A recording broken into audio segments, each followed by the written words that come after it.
The federal law requires that assessment materials be selected and administered so as not to be discriminatory on a racial or cultural basis.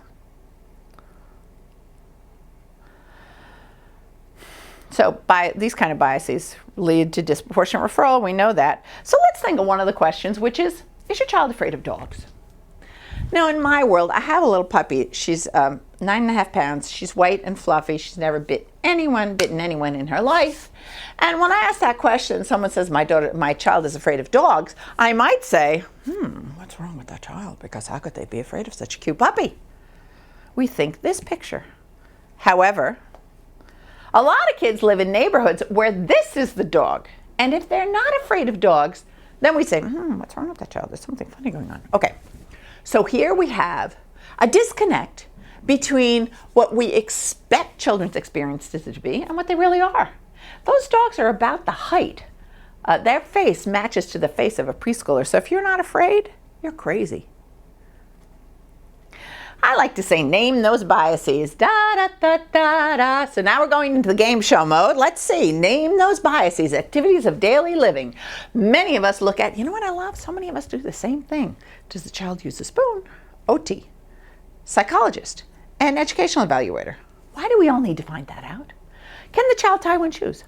OT. Psychologist. Educational evaluator. Does the child know their colors? OT. Speech. Educational evaluator. Psychologist. Why are we all tasting the same thing? And they're all biased. We all agree. Anyway, using a spoon. What could be the biases? Of course, the child could be brought up in a culture that doesn't use a spoon. Another likely idea is that the child could be brought up in a home where the child is not supposed to do things for themselves, that the mark of good upbringing is that the mom or someone in the family feeds the child and ties the shoe. Right? And puts the coat on. And the child is just supposed to be more passive because that's the way the mom makes the connection and shows the love. That's how good parenting is. But we're saying, oh, they don't know how to tie the shoe and use a spoon at a certain age. What's the problem? Or, draw with a crayon. We criticize the palm, the grip that the child has, but some kids never get their hands on a crayons and other kids are brought up with it. Toilet trained, it's very cultural. My daughter, toilet trained, tried it too. She said, Mom, I'm not interested. At 2, she told me, Mom, I'm not ready. At 3, her 3rd birthday, I said, I don't care if you're ready, but she was ready. Her best friend was toilet trained at 18 months. Cognitively same, no difference. They're both adorable kids. They're both well loved. Her best friend was from a different culture and get toilet trained earlier. Using a bottle. Some cultures use a bottle until the kid's 6, 7 years old. Some people from my culture, I see them freaking out over that. It's not going to kill the kid. It's not going to hurt the kid. The only way using a bottle will hurt the kid is if the juice or the milk, if they go to sleep with juice or milk in the bottle and it corrodes the teeth. They get new teeth, but you don't really want that to happen to the child. That's the only reason. If you put water in the bottle at night instead of milk or juice, it's really a cultural issue, not another issue. Some kids get scissors at a very young age. My daughter had those scissors that don't work, those plastic scissors, and then they had that little band of metal. And she had scissors all the way up. Other kids, when I was working at a preschool for kids with disabilities, the teaching assistants were upset when you gave the kids scissors because in their culture, some of them, and not all of them, but in some of them voiced objections saying you were putting the children at risk by giving them scissors. I go to Ghana every year with my students, and on the top is Kweku, who's from Ghana. He knows how to eat food in Ghana. Eating with your hands in Ghana is not an easy exercise. In fact, you actually take the fufu or the banku and you make a little cup, and then so you're kind of making a little cup for yourself out of the soft, doughy stuff, and you put it in like that. Now, if you look at Miriam, who's not me, in the middle, look what she's doing. She's not doing it right. She's actually but what she's doing, and we would like to see this as a positive versus a negative, she's not doing it right. She's taking what she's learned in her culture, which is use a cup, use a spoon. She's creating a spoon and she's going to use it like a spoon. That's perfectly appropriate. Me, I look like I'm doing a better job, but the problem is I have my left hand on the table, which is terrible in Ghana. Because the left hand is used for cleaning, you put the left hand on the table, you put everyone's health at very serious risk. So We have a lot to learn. If you were grading me, you might say I was doing a better job than Miriam because I was closer to what you expected if you were Ghanaian. But in fact, I was the one who was really, really messing up. Now, when some people say, Cate, Cate, Cate, you know, well, what are you saying? We need to be subjective? I want to do things that are objective. I like the objective approach to things. So I thought, well, let's think about probably the most objective thing we can possibly do, which is a vocabulary test, right? You give the child a vocabulary test, you see how many words they know, and then we'll compare that to other kids his age. That's objective, Cate. How could you possibly object to a vocabulary test to identify disability? And if you look at the CPSE December 2010 survey, vocabulary tests after standardized test scores and by behavioral observations that they made, vocabulary tests were the next most important thing in identifying a disability.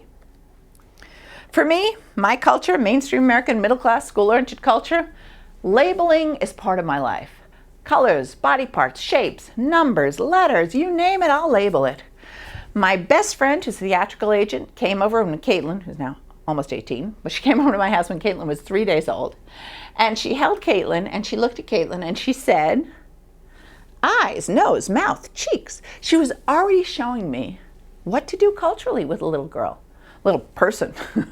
Now, I knew how to clean, and, you know, I was trying to learn how to feed her and clean her and make her sleep. But what my best friend taught me, who's not an educator, she's a theatrical agent, she said, here's what you do.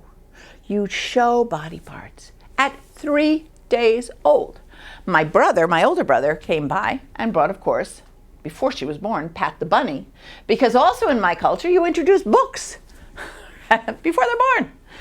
So all this stuff plays into my daughter having great success on vocabulary tests and IQ tests.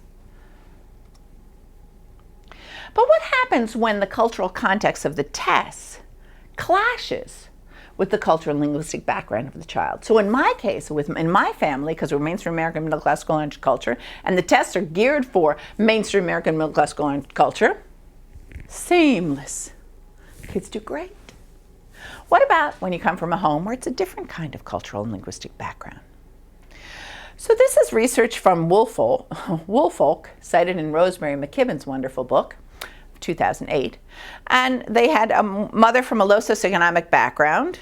They had a puzzle put in front of the mom and the child, and they recorded what the mom said, and the mom says, no, that piece goes here. Then with the middle class mom, the mom said, what shape is that piece? Can you find a spot that is straight like this piece? Yes, that's straight, but look at the color. Does the color match? No, look again for a straight red piece. Yes, try that one. Good for you. You finished the corner. Look at all the labeling. Look at all the vocabulary this mom is giving the child. Not only that, this mom is giving the child problem-solving skills and inferencing skills and scaffolding, all that. In the village where I live, Greenwich Village, I saw a West Indian babysitter and a little blonde 14-month-old, and the little baby pointed to a puppy and she said, Papa, Papa, Papa. And the babysitter, who was so lovely and obviously adored this little girl, says, isn't she sweet? Now, if you think about that middle-class mom from the page before, she'd be like, look at that little puppy. See, it's jumping, it's got furry white hair, and look at the little bit, right? Difference. Probably the most important most important research to come out related to objectivity and vocabulary tests, very, very famous study from 1995, Hart and Risley, Meaningful Differences, a book you should get, it's amazing. Hart and Risley were in Kansas, and they followed for 2.5 years, 42 families. 1 hour a month, they went into the child's home and they had an observer write down the words that the parent, mom or the dad, said to the child. Parent, talk to child. Then they added them up, and they found that the child from a welfare family had half as much experience per hour in hearing words as the average working class family, and less than a third as the average professional class family. So in 1 year, extrapolating to a 100-hour week, given 14 hours waking days, they did this. We just had to write it down. The child from a professional class family heard 11 million words. The child from a working class family heard 6 million words, and the child from the welfare class, the lowest level, heard only 3 million words. So how can we possibly say that testing vocabulary is unbiased, is objective? Actually, testing vocabulary, if we're going to do it that way, we might as well, the most objective would be to look at the income tax returns of the family. Done. There's a lot of research on this. Pruitt and Oeding do a lot of really interesting research looking at often low-income families and in the assessment process. So they looked at native English speakers from low-income homes, and they consistently present with lower scores on standardized vocabulary tests. In the August and Shanahan research on literacy in second language learners, that meta-analysis of all the research on literacy for second language learners, they found that typically developing English-dominant bilingual students have lower vocabulary skills than native English speakers. Right?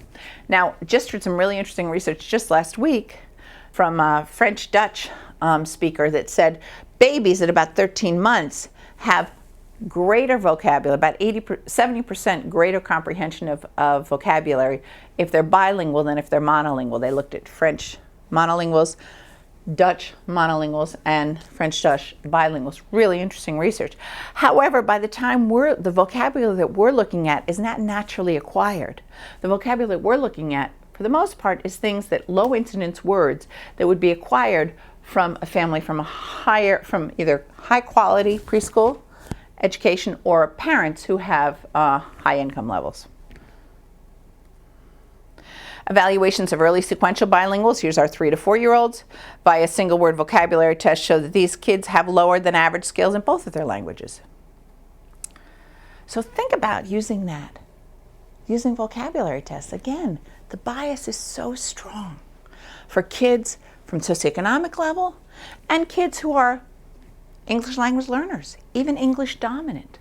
Okay, this is one of my favorite studies. Hart and Risley is the most important vocabulary study. Tells us about socioeconomic status and vocabulary acquisition and exposure. Now, the Peria and Quinn 1997 study, a long time ago. In this study, they looked at 57 Puerto Rican and African American kids who lived in the same community, urban area in the Northeast, in Head Start programs. They gave them the expressive one-word picture vocabulary test. So picture, name it, picture, name it, picture, name it. And they had typically developing kids and kids with low language abilities. That test did not distinguish the typically developing kids from the kids who might need services.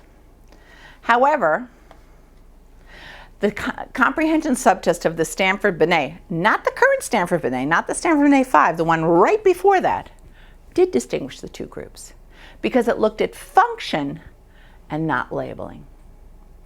Now, if you don't have the Stanford-Binet, if you're using the Stanford-Binet 5, I would suggest you pull out the back of your closet, the previous version, and get this comprehension subtest and use it. Because we have really good research on this, if these are the kind of kids you're looking at. The comprehension subtest looked at function, which was more consistent with what the children were exposed to. Labeling did not reflect the kids, what was going on in the home. So what's this? Umbrella. What do we use it for? We use it to keep ourselves dry in the rain. So you get much more language and much more understanding of concept, much deeper understanding of the child's skills. What's this? Scissors. What do we use it for? More deeper understanding. We use it to cut paper or something. What's this? A doorknob. Kids may not know this, but what do you use it for?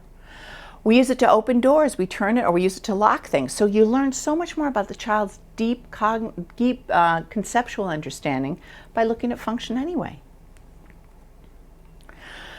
How much do we focus on labeling skills as part of our disability evaluations? Any vocabulary tests? Any synonyms, antonyms, whole part analogies? Show me the nose of the dog, the wheel of the car, the door of the car, word classes.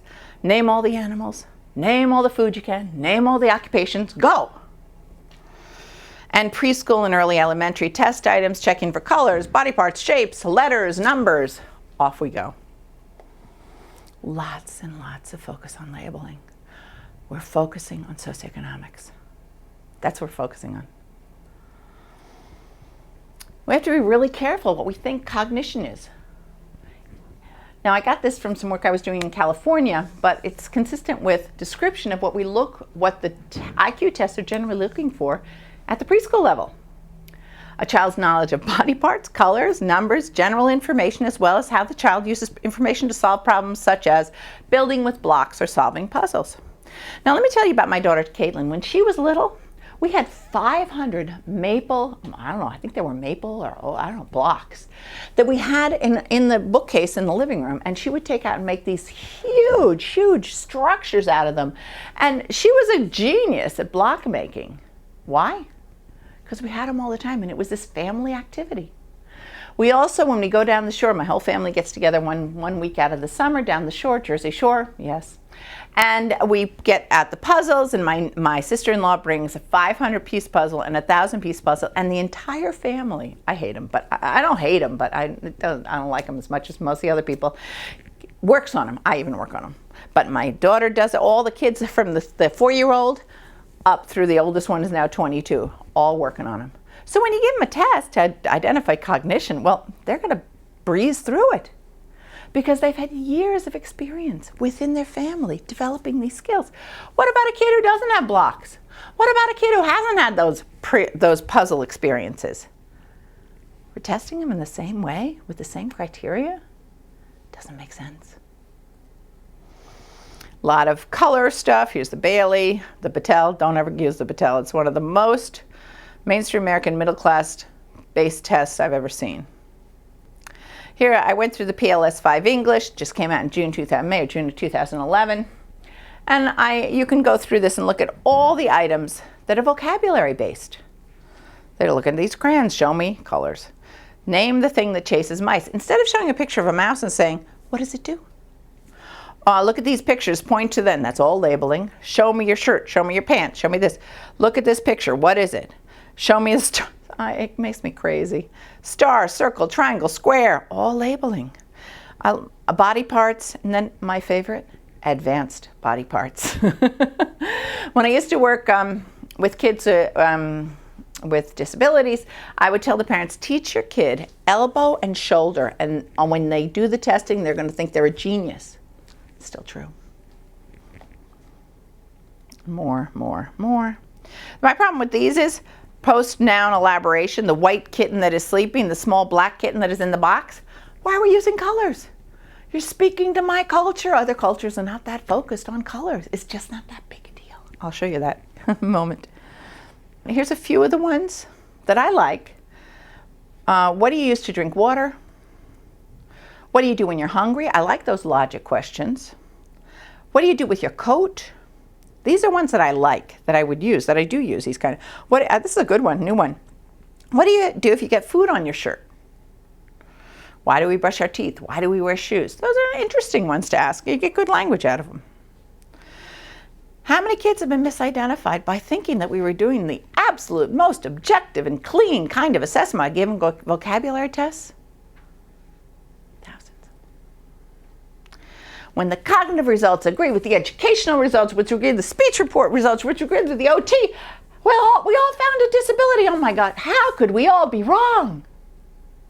Because what we're using is flawed at its foundation.